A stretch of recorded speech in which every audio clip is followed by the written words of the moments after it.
अस्सलाम वालेकुम BCom students. आज हमारा पहला लेक्चर है बिज़नेस लॉ की बुक का। Chapter number 1, question number 1, what is contract, what are the essential rules condition of a valid contract. आज हम कंट्रैक्ट के बारे में सीखेंगे कि बिज़नेस लॉ के अंदर कंट्रैक्ट किसे कहा जाता है, इसके क्या एसेंशियल्स हैं, क्या रूल्स हैं और कौन सी ऐसी कंडीशंस हैं कि दो पार्टीज़ के दरमियान कंट्रैक्ट आपका एक्सेप्टेबल है या नहीं है। तो सबसे पहले हम ये सीखेंगे और जानेंगे कि कंट्रैक्ट एक्चुअली होता क्या है। दो या दो से ज़्यादा पार्टीज़ यानी कि agreement between two or more than two parties to do something or not to do something, यानी कि दो या दो से ज़्यादा पार्टीज़ के दरमियान किसी काम के करने या किसी काम के ना करने के एग्रीमेंट को कहा जाता है कंट्रैक्ट। और ये इन्फोर्सेबल बाय लॉ भी होना चाहिए। अब इन्फोर्सेबल बाय लॉ क्या है, यानी कि कानून के मुताबिक आपका कंट्रैक्ट होना चाहिए।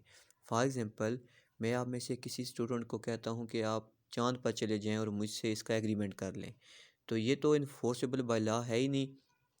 कानून इस बात की इजाज़त नहीं देता कि कोई भी आप ऐसा काम करें जो कि कानूनी तौर पर या लॉ के तौर पर एक्सेप्टेबल नहीं है। तो इसको बोला जाता है कंट्रैक्ट। और दो पार्टीज़ के दरमियान कंट्रैक्ट होता है एग्रीमेंट की बेस के ऊपर। अब एग्रीमेंट क्या है? नेक्स्ट डेफिनेशन आपके पास गिवन है एग्रीमेंट की। An agreement enforceable by law is a contract. ठीक है, कंट्रैक्ट क्या है कि दो पार्टीज़ के दरमियान एग्रीमेंट। और एग्रीमेंट क्या है? An agreement enforceable by law is a contract. ठीक है, यानी कि कोई भी लॉ के मुताबिक, कानून के मुताबिक कोई भी काम इन्फोर्सेबल है, यानी कि एक्सेप्टेबल है, अप्लाइबल है, इसको बोला जाता है एग्रीमेंट। और एग्रीमेंट इक्वल होता है प्रॉमिस प्लस कंसिडरेशन।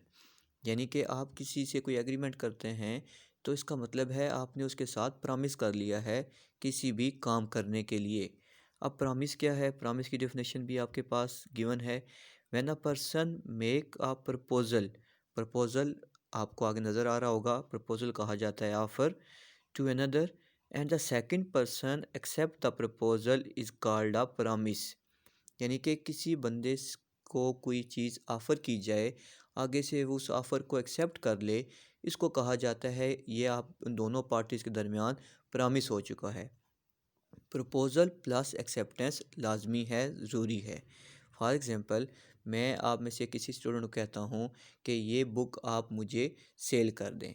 आप मेरी इस ऑफ़र को एक्सेप्ट कर लेते हैं और बुक मुझे आप सेल कर देते हैं, तो इसका मतलब क्या है कि आप हम दोनों के दरमियान जो है एक एग्रीमेंट हो चुका है, एक प्रॉमिस हो चुका है कि मैंने आपको ऑफ़र किया, आपने एक्सेप्ट किया, यानी कि आपने प्रॉमिस किया आगे से, और जब आपने बुक मुझे सेल कर दी तो ये आपका एग्रीमेंट कंप्लीट हो चुका है। अब कंसिड्रेशन क्या है? Consideration mean something in return, यानी कि रिटर्न में कोई चीज़ किसी को वापस करना। जैसे कि मैंने अभी एग्जांपल दी कि मैंने आपसे कहा कि ये बुक मुझे आप सेल कर दें, और इसमें कंसिड्रेशन क्या है? बुक है। आपको मैं पैसे दूंगा, आप मुझे बुक देंगे। तो कंसिड्रेशन मतलब दो पार्टीज़ के दरमियान गिव एंड टेक, यानी कि an agreement will be done if both parties give something and get something, यानी कि कोई चीज़ आप किसी को देंगे और कोई चीज़ आप उससे रिटर्न में लेंगे, इसे कहा जाता है कंसिड्रेशन। नेक्स्ट है जी इन्फोर्सिबिलिटी। इन्फोर्सिबिलिटी का मतलब ये है कि if any of the party refuse to pay to perform the contract and other party can enforce in a court, it is called enforceable by law। मतलब सिंपल इसका ये है कि अगर एक पार्टी कोई भी काम करने से इनकार कर देती है प्रॉमिस के बाद, तो आप उसको कोर्ट में चैलेंज करें और कोर्ट में चैलेंज करने के बाद वो इन्फोर्सेबल बाय लॉ हो। फॉर एग्ज़ाम्पल, मैंने रिसेंटली आपको एक एग्ज़ाम्पल दी कि आपके साथ मेरा एग्रीमेंट है कि आपने चाँद पर जाना है। आप पहले प्रॉमिस कर लेते हैं, आप मुझसे पैसे ले लेते हैं, उसके बाद आप चाँद पर नहीं जाते, तो मैं कोर्ट चला जाता हूँ और कोर्ट में जाके ये कहता हूँ कि जी फ़लाँ बंदे ने मुझसे प्रॉमिस किया कि मैंने चाँद पर जाना है और वो अब जा नहीं रहा। तो कोर्ट ये बोलेगी कि ये जो है इन्फोर्सेबल बाय लॉ नहीं है, क्योंकि आपने उसके साथ एक ऐसा एग्रीमेंट कर लिया है जिसमें ये एक्सेप्टेबल नहीं है। कोर्ट में आप इसको चैलेंज नहीं कर सकते। इसको बोला जाता है इन्फोर्सिबिलिटी। उसमें नीचे आपके पास कुछ चीज़ें नज़र आ रही हैं। Proposal plus acceptance is equal to promise, promise plus consideration is equal to agreement, और agreement plus enforceability is equal to contract. यानी कि ये चार चीज़ें हैं जो मिल के कंट्रैक्ट को पूरा करती हैं। यानी कि आपने प्रपोजल पेश किया, आगे से एक्सेप्टेंस हो गया, ये तो हो गया प्रॉमिस। प्रॉमिस के बाद कंसिडरेशन होनी चाहिए, यानी कि उसमें आपने गिव एंड टेक क्या करना है। जब ये पूरा तो हो जाएगा तो वो हो जाएगा एग्रीमेंट, और एग्रीमेंट के बाद ज़रूरी है कि वो एग्रीमेंट इन्फोर्सेबल भी हो, यानी कि वो आप उसको पूरा भी करें। इसको बोला जाता है कंट्रैक्ट। आगे हम पढ़ेंगे जी एसेंशियल ऑफ वैलिड कंट्रैक्ट। इसमें सबसे पहले आपके पास गिवन है offer and acceptance. For a valid contract there must be a lawful offer by one party. Against that offer there must be a lawful acceptance from the other party. यानी कि आपका contract तब valid होगा। सबसे पहले मैं आपको valid के बारे में बताता चलूँ। वैलिड बोलते हैं एक्सेप्टेबल, अप्लाइएबल, यानी कि दुरुस्त कंट्रैक्ट तब होगा जब ये चीज़ें आप सारी पूरी करेंगे। उसमें सबसे पहले है ऑफ़र एंड एक्सेप्टेंस, यानी कि इसमें ऑफ़र भी होनी चाहिए एक पार्टी की तरफ से, और दूसरी पार्टी क्या करे, उसको एक्सेप्ट भी करे। यानी कि आपको मैं कहता हूँ कि आप जी मुझे बुक सेल कर दें, आप बुक एक्सेप्ट ही नहीं करते मेरी ऑफ़र को। आप कहते हैं जी मैंने सर आपको बुक सेल नहीं करनी, तो आपने एक्सेप्टेंस नहीं की, तो ये आपका वैलिड कंट्रैक्ट नहीं होगा। आप इसको कोर्ट के अंदर चैलेंज नहीं कर सकते। किसी को ऑफ़र करें और ऑफ़र से आगे एक्सेप्ट ही ना हो वो ऑफ़र, तो आप फिर इसको कोर्ट के अंदर चैलेंज नहीं कर सकते और ये वैलिड कंट्रैक्ट नहीं होगा। उसके बाद है लीगल रिलेशनशिप।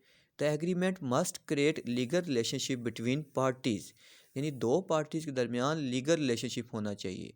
अब लीगल रिलेशनशिप क्या है कि उसमें आपके पास आपकी जो कंसिड्रेशन है या जो आपकी वैल्यूज़ हैं वो आपकी पूरी होनी चाहिए। फॉर एग्ज़ाम्पल एक बाप जो है अपने बेटे से प्रॉमिस करता है कि मैं आपको 500 रुपया पर मंथ दूंगा या 5000 रुपया पर मंथ दूंगा पॉकेट मनी के तौर पर। लेकिन बाद में वो क्या करता है, उसको इनकार कर देता है, रिफ्यूज़ कर देता है। तो जो उसका बेटा है वो उसको चैलेंज नहीं कर सकता सोशल एग्रीमेंट, क्योंकि उनके दरमियान जो है वो लीगल ओब्लिगेशन नहीं थी। अब बाप अपने बेटे को दे भी सकता है और नहीं भी दे सकता, तो उन दोनों पार्टीज़ के दरमियान जो है वो एक लीगल एग्रीमेंट होना चाहिए। उसके बाद है जी लॉफुल कंसिड्रेशन। अब कंसिड्रेशन मैंने आपको ऑलरेडी बता चुका हूँ कि इसमें आपके पास कुछ ना कुछ आपने गिव एंड टेक करना है, कोई ना कोई चीज़ या कोई ना कोई वैल्यू इसमें आपके पास होनी चाहिए। तो consideration means something in return. In simple words, consideration is the price paid by one party for the promise of the other party. यानी कि एक पार्टी कोई चीज़ देगी तो दूसरी पार्टी रिटर्न में उसको कोई ना कोई चीज़ वापस करेगी। इसे बोला जाता है लॉफुल कंसिडरेशन। उसके बाद आपके पास आता है पॉइंट कंपिटेंट टू कॉन्ट्रैक्ट। अब कंपिटेंट टू कॉन्ट्रैक्ट क्या है कि कॉन्ट्रैक्ट जो है वो अगला बंदा उसको पूरा करने के काबिल भी हो। यानी कि पहला पॉइंट यहाँ पर आपके पास नज़र आ रहा होगा, who have attend the age of majority, यानी कि वो बंदा जो है वो मेजॉरिटी की एज में होना चाहिए। यानी कि छोटा बच्चा है, आप 10 साल 12 साल के बच्चे के साथ एग्रीमेंट नहीं कर सकते। जब तक वो बालग नहीं हो जाता, 18 ईयर्स का नहीं हो जाता, आप उसके साथ कोई भी एग्रीमेंट नहीं कर सकते।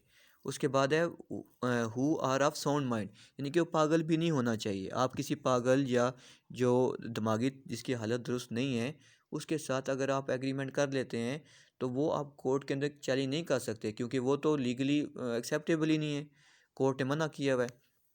Who are not disqualified by law, यानी कि जिस कोई ऐसा काम जिसको लॉ ने कैंसिल नहीं किया हुआ। फॉर एग्ज़ाम्पल आप किसी को कुएं में छलांग लगाने का एग्रीमेंट नहीं कर सकते, किसी को आप खुदकुशी करने का एग्रीमेंट नहीं कर सकते, किसी को जहर देने का एग्रीमेंट नहीं कर सकते। ठीक है, तो कोई भी ऐसा काम आप नहीं कर सकते जिसको लॉ ने ऑलरेडी रोका हुआ है या फिर कैंसिल किया हुआ है। उसके बाद आ जाता है जी फ्री कंसेंट। फ्री कंसेंट का मतलब है कि दोनों पार्टीज़ की रजामंदी भी इसमें होनी चाहिए। यानी कि एक बंदा अगर ऑफ़र कर रहा है तो अगला बंदा भी उसको एक्सेप्ट करे, फिर आपके पास को बोला जाएगा फ्री कंसेंट, यानी कि दोनों ने इस चीज़ को एक्सेप्ट किया है। उसके बाद आता है लॉफुल ऑब्जेक्ट। आप लॉफुल ऑब्जेक्ट की ही सिर्फ कंट्रैक्ट कर सकते हैं। अब लॉफुल ऑब्जेक्ट का मतलब ये है कि किसी ऐसे चीज़ की आप सेल परचेज़ कर सकते हैं जिसको कानून ने एक्सेप्ट किया हुआ है। आप पाकिस्तान के अंदर हम इस्लामी मुल्क है, तो आप इसके अंदर इलीगल शराब नशावर चीज़ों का एग्रीमेंट नहीं कर सकते। आप वेपन्स का एग्रीमेंट नहीं कर सकते। आप किसी को मारने का एग्रीमेंट नहीं कर सकते। ठीक है। उसके बाद है G not expressly declared wide.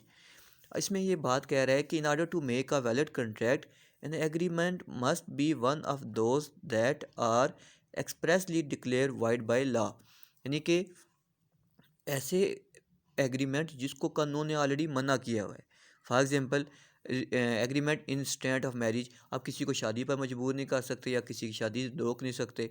Agreement in stand of trade, आप किसी को तजारत करने पर मजबूर नहीं कर सकते।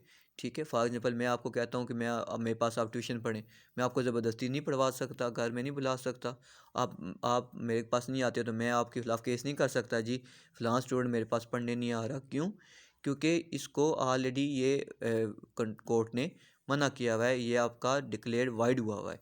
वाइड का मतलब होता है मना किया हुआ है, कैंसल, रिस्ट्रिक्टेड एग्रीमेंट। उसके बाद आता है जी certain certain and possibility of performance. यानी एग्रीमेंट जो है उसकी परफॉर्मेंस पॉसिबल होनी चाहिए। जैसे ऑलरेडी मैं आपको बता चुका हूँ कि आप किसी से इलीगल काम या कोई ऐसा काम जो पॉसिबल ही नहीं है उसका एग्रीमेंट आप नहीं करवा सकते। उसके बाद है written writing and session. Agreement जो है हमेशा राइटिंग में होना चाहिए। मैं आपको ज़ुबानी कह देता हूँ जी आप गाड़ी अपनी मुझे भेज दें, हम आप एक्सेप्ट कर लेते हैं। ठीक है, मैं आपको 10,000 रुपया दे देता हूँ, बाद में आप मुकर जाते हैं। मैंने तो आपसे लिखवाया ही नहीं, कोई रसीद नहीं बनवाई, कोई रिटन एग्रीमेंट नहीं किया। तो बाद में कोर्ट में जाके मैं इसको चैलेंज नहीं कर सकता। हाँ जी मैंने 10,000 रुपया दिया हुआ है, इसने हाँ कर दी थी। हाँ का मतलब ही कोई नहीं जब तक अगला बंदा के साथ आपका रिटन एग्रीमेंट या साइन वगैरह नहीं हुए हुए। उसके बाद आता है ये पॉइंट सर्टेनिटी ऑफ टर्म्स। यानी कि टर्म्स उसमें क्लियर होनी चाहिए। फॉर एग्जांपल मैं आपको कहता हूँ जी आप बुक मुझे बेच दें, आप कहते हैं ठीक है सर मैं आपको बुक बेच दूंगा। अब कितने रुपए की बेचूंगा, आप बेचेंगे कब बेचेंगे, ठीक है, इसमें कोई मैंने आपसे बात नहीं की। तो ये आपकी टर्म्स उसमें सर्टन होनी चाहिए। आप उसको ऐसा नहीं कर सकते कि आप उसको बोलें जी कि मुझे बुक आपने बेची क्यों नहीं, मैं आपके ऊपर केस कर दूंगा, क्योंकि मैंने तो आपको कहा ही नहीं कि आप मुझे किस डेट को कितने बजे कितने पैसों की बुक बेचें। ठीक है जी। तो ये है आपका टॉपिक लॉ का फर्स्ट क्वेश्चन जिसको आपने स्टडी करना है। मेरी इस वीडियो को आप 2 से 3 दफ़ा देखेंगे तो आपको इजीली समझ आ जाएगा। बहुत शुक्रिया। अल्लाह हाफिज़।